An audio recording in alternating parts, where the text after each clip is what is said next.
I'm Dr. Anshu Bharadwaj. I'm a senior scientist working with the CSIR Institute of Microbial Technology, and I'm here today to describe the challenge that I'm posting for the Drug Discovery Hackathon to address COVID 19. This is the challenge we are dealing with. There is a tremendous spike in the number of publications since the COVID 19 outbreak. Several of these publications claim to have identified inhibitors for SARS CoV 2. But we don't know what is the landscape of these inhibitors, what are the methods that have been applied to identify them, how many of these compounds have been tested so far. So we have very limited understanding of the inhibitor space for SARS-CoV-2, primarily with respect to how many of these molecules are actually drug-like. So in order for us to know where and what we should focus on, we should look at the collective inhibitor space for anti-SARS-CoV-2 molecules that are not just coming from PubMed, but they are also coming from several preprint servers, as well as initiatives like the NCATS or databases from Campbell or open challenges like Postera.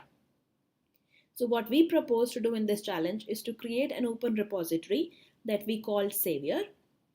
Now, Savior stands for SARS-CoV-2 Inhibitor Open Repository, and it is a structured knowledge base to understand SARS-CoV-2 inhibitor chemical space.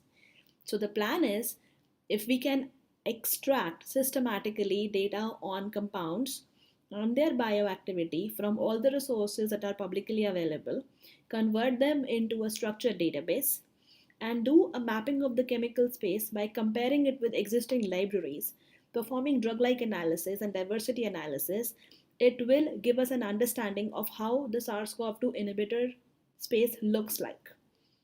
In order to address these challenges, there are several steps. One of the first steps is we need to identify NLP methods for structured data extraction. We also need to identify and implement toxicity filters so that we can identify drug like SARS CoV 2 inhibitors. On the final library, one can apply machine learning or AI driven approaches or other statistical methods to identify features that are unique to SARS CoV 2 inhibitors.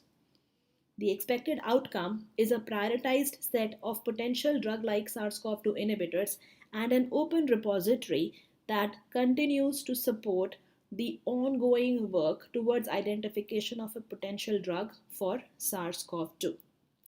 Looking forward to working with a vibrant and enthusiastic team of problem solvers in addressing the COVID 19 pandemic.